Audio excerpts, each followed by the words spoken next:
Okná bez DPH. Pri výbere nových okien alebo dverí je samozrejmé, že si budete všímať niekoľko základných kritérií, ktoré vám pomôžu pri konečnom rozhodovaní. Treba sa dívať v prvom rade na materiál, ktorý môže byť buď plast, hliník alebo drevo.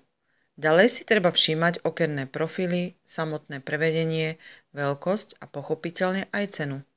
Čo sa týka ceny, ako to vlastne funguje v prípade, že ste stavebnícka firma? Kto má nárok na platbu bez DPH? Udiali sa nejaké zmeny za tento rok? Keď sú dve firmy placovia DPH? Od 1.1.2016 platí opatrenie, ktoré spočíva v tuzemskom samozdanení. Ide teda o prenos daňovej povinnosti pri stavebných prácach, čo sa uplatňuje medzi platiteľmi dane, ktoré pôsobia v stavebníctve. Patrí sem dodanie stavebných prác, dodanie stavieb a dodanie tovaru s montážou alebo inštaláciou. Aby to však bolo lepšie na pochopenie, uvedieme si jeden praktický príklad. Platiteľ dane Interokno vykoná pre firmu XY dodanie okien s montážou i inštaláciou. Interokno vystaví pre firmu XY faktúru, ktorá však neobsahuje sumu DPH.